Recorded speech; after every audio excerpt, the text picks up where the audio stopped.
আসসালামু আলাইকুম। আবারও আপনাদের মাঝে চলে আসলাম দুধ দিয়ে গাজরের হালুয়া নিয়ে।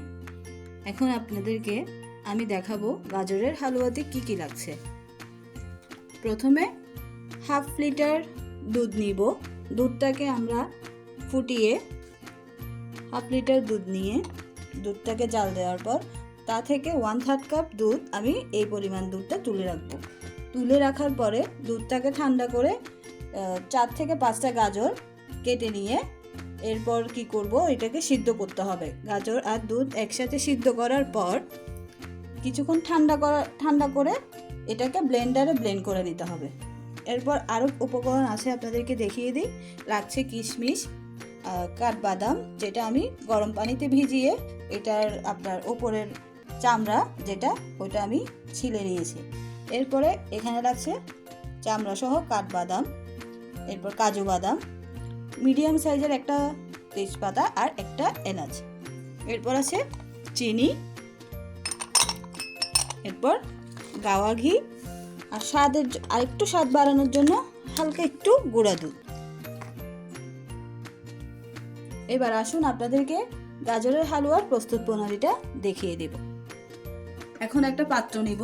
পাত্রটা চুলায় বসিয়ে দিয়ে কিন্তু চুলার গ্যাস এখন অন করব না। ছিলে রাখা কাঠবাদামগুলো এখন কুচো করে নিব। চুলা জ্বালিয়ে নিব।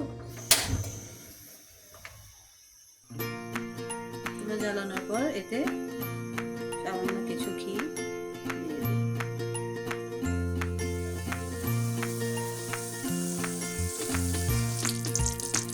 এরপর কুচানো বাদামগুলো দিয়ে দিই। এই পর্যায়ে চুলার আঁচ এতটুকুতে রাখবো। এখন ব্লেন্ড করে রাখা গাজর সবগুলো গাজর দিয়ে দিলাম।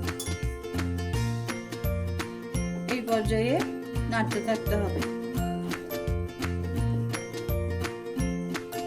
1/3 কাপ যে দুধগুলো তুলে রেখেছিলাম সেগুলো এখন দিয়ে দেব। তেজপাতা, এলাচগুলো দিয়ে দিব। এরপর স্বাদের অনুসারে চিনি দিয়ে দিব। যে যতটুকু মিষ্টি খেতে পছন্দ করে ততটুকুই মিষ্টি দিব। মিষ্টির ব্যালেন্স ঠিক থাকার জন্য একটু লবণ দিয়ে দিলাম। এরপর যখন এই পর্যায়ে টেনে আসবে, প্যানের গা ছেড়ে হালকা হালকা উঠে আসবে, এরপর এখানে 1 টেবিল চামচ ঘি আবারও দিয়ে দিলাম। অল্প কিশমিশ দিয়ে দিলাম। 1 প্যাকেটের মতো গুঁড়া দুধ দিয়ে দিলাম। এরপর নামিয়ে ঠান্ডা করে পরিবেশন করব। ঠান্ডা হওয়ার পর পাত্রে ঢেলে নিয়ে পরিবেশন করে আপনাদের সামনে নিয়ে এলাম গাজরের হালুয়া।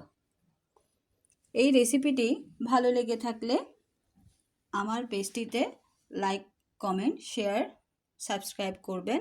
আরও নতুন নতুন রেসিপি পেতে আমার পাশে থাকবেন।